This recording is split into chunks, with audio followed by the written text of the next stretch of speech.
اگر آپ کو ہمارے ویڈیو پسند آئے تو ویڈیو کو لائک کریں، اور اگر آپ ہمارے چینل پر نئے ہیں تو چینل کو سبسکرائب کریں اور بیل آئیکن کو ضرور سے ضرور دبائیں۔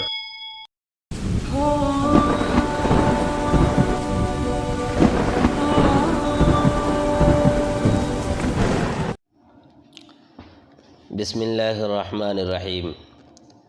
حضور اکرم صلی اللہ علیہ وسلم کے طائف کے سفر کا قصہ، ایک ایسا قصہ جس قصے میں انسانیت کا پیغام چھپا ہے، ایک ایسا قصہ جس قصے میں صبر و تحمل کی بات چھپی ہے، ایک ایسا قصہ جو تمام انسانیت کو جینے کا سلیقہ سکھاتی ہے۔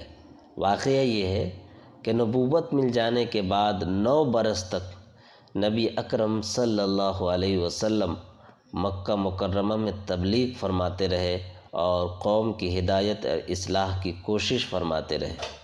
آپ کی کوشش یہ تھی کہ قوم گمراہی سے نکل کر حق کی طرف آ جائے، کفر و ضلالت کی تاریکی کو چھوڑ کر ایمان کی روشنی کی طرف آ جائے۔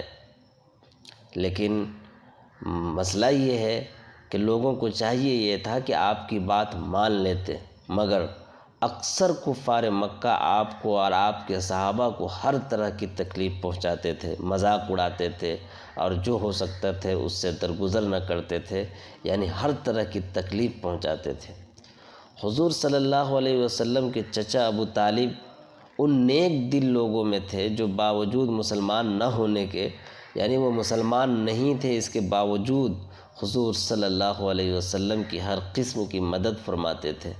10ویں سال میں جب ابو طالب کا بھی انتقال ہو گیا تو کافروں کو اور بھی ہر طرح کھلے مہار اسلام سے روکنے اور مسلمانوں کو تکلیف پہنچانے کا موقع ملا۔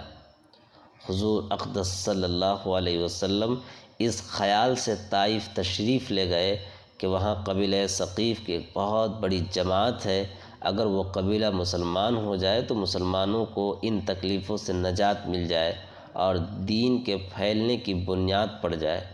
وہاں پہنچ کر قبیلہ کے 3 سرداروں سے جو بڑے درجے کے سمجھے جاتے تھے، آقا صلی اللہ علیہ وسلم نے گفتگو فرمائی اور اللہ کے دین کی طرف بلایا اور اللہ کے رسول کی یعنی اپنی مدد کی طرف متوجہ کیا۔ کہا کہ تم ہماری مدد کرو، مگر ان لوگوں کو چاہیے تھا کہ آپ کی بات مان لیتے، مگر ان لوگوں نے بجائے اس کے کہ دین کی بات کو قبول کرتے یا کم سے کم عرب کی مشہور مہمان نوازی کے لحاظ سے آقا صلی اللہ علیہ وسلم کی مہمان نوازی اور خاطر مدارات کرتے، صاف جواب دے دیا اور نہایت بے رخی اور بد اخلاقی سے پیش آئے۔ ان لوگوں نے یہ بھی گوارا نہ کیا کہ آپ یہاں قیام فرمائیں، آپ یہاں ٹھہر جائیں۔ جن لوگوں کو سردار سمجھ کر بات کی تھی وہ شریف ہوں گے اور مہذب گفتگو کریں گے۔ ان میں سے ایک شخص بولا کہ اوہو، آپ ہی وہ اللہ نے نبی بنا کر بھیجا ہے۔ دوسرے نے کہا کہ اللہ کو تمہارے سوا کوئی اور ملتا ہی نہیں تھا جس کو رسول بنا کر بھیجتے۔ تیسرے نے کہا میں تجھ سے بات کرنا نہیں چاہتا، اس لیے کہ اگر تو واقعی نبی ہے جیسا کہ تیرا دعویٰ ہے تو تیری بات سے انکار کر دینا مصیبت سے خالی نہیں، اور اگر جھوٹ ہے تو میں ایسے شخص سے بات کرنا نہیں چاہتا۔ اس کے بعد ان لوگوں سے نا امید ہو کر حضور اکرم صلی اللہ علیہ وسلم نے اور لوگوں سے بات کرنے کا ارادہ فرمایا۔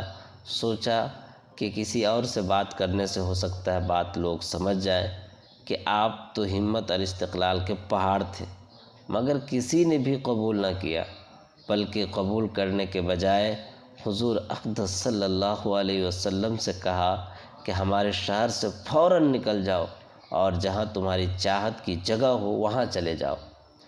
حضور اکرم صلی اللہ علیہ وسلم جب ان سے بالکل مایوس ہو کر واپس ہونے لگے تو ان لوگوں نے شہر کے لڑکوں کو پیچھے لگا دیا تاکہ وہ آپ کا مذاق اڑائیں، تالیاں پیٹیں، پتھر ماریں، حتیٰ کہ آپ کے دونوں جوتے خون کے جاری ہونے کی وجہ سے رنگین ہو گئے۔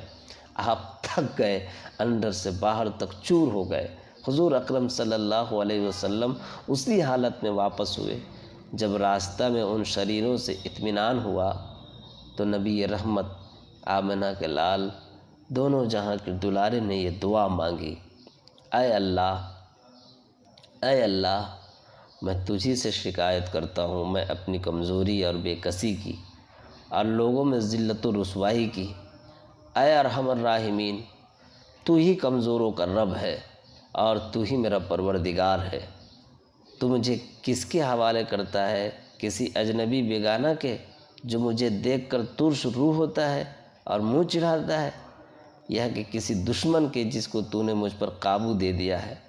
اے اللہ، اگر تو مجھ سے ناراض نہیں ہے تو مجھے کسی کی بھی پرواہ نہیں ہے۔ تیری حفاظت مجھے کافی ہے۔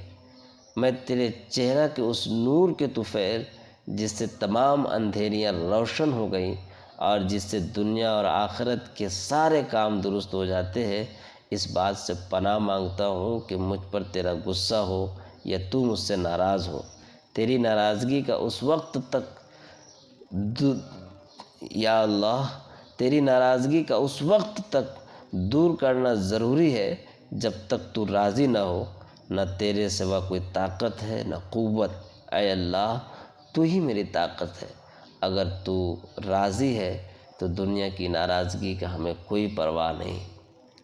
مالک الملک کی شان قہاری کو اس پر جوش آنا ہی تھا۔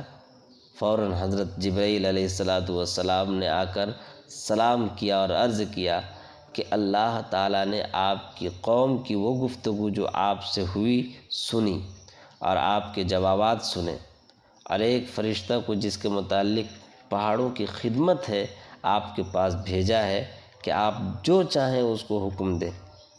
اس کے بعد اس فرشتے نے سلام کیا اور عرض کیا کہ جو ارشاد ہو میں اس کی تعمیل کروں، آپ جو کہیں میں اس کو پورا کروں۔ اگر آپ ارشاد فرمائیں تو دونوں جانب کے پہاڑوں کو ملا دوں جس سے یہ سب دشمنان خدا درمیان میں کچل جائے، یا جو آپ سزا تجویز فرمائے ہم اس پر عمل کرنے کے لیے تیار ہیں۔ پہاڑوں کے فرشتے آئے ہوئے ہیں۔ نبی رحمت کا جواب تو سنیے۔ نبی پاک صلی اللہ علیہ وسلم کی رحیم و کریم ذات نے جواب دیا، میں اللہ سے اس کی امید رکھتا ہوں کہ اگر یہ مسلمان نہیں ہوئے تو ان کی اولاد میں سے ایسے لوگ پیدا ہوں گے جو اللہ کی پرستش کریں گے اور اس کی عبادت کریں گے۔ میں ان کے لیے ہدایت کی دعا کرتا ہوں، ان کی تباہی کی دعا نہیں کرتا۔ یہ ہے اس کریم ذات کا اعلیٰ اخلاق، اس کریم ذات کی مہربانیاں جس کو اللہ نے تمام امت کے لیے نبی بنا کر مبعوث فرمایا۔ کس طرح لوگوں کی طرف سے پتھر کی برسات ہو رہی ہے اور آپ ادھر سے دعاؤں کے پھول برسا رہے ہیں۔ درود و سلام ہو اس پیغمبر صلی اللہ علیہ وسلم پر جس کو رب کریم نے دونوں جہاں کے لیے ہادی اعظم بنا کر مبعوث فرمایا ہے، جس کی شفاعت سے ہم سب کا نیا پار ہونے والا ہے، جس کی شفاعت سے ہم سب جنت کے مستحق قرار پانے والے ہیں۔ لاکھوں کروڑوں درود و سلام ہو اس نبی اعظم پر، ہو لاکھوں سلام اس آقا پر، دل لاکھوں جس نے جوڑ دیے، دنیا کو دیا پیغام سکوں، انسانوں کے رخ موڑ دیے، دستور دیا منشور دیا، کئی راہیں دی کئی موڑ دیے۔ سبسکرائب کریں ہمارے چینل لائٹ ٹو ہیومینٹی کو، کلک کریں بیل آئیکن پہ جس سے ہر ایک نوٹیفیکیشن آپ کو ملتی رہے۔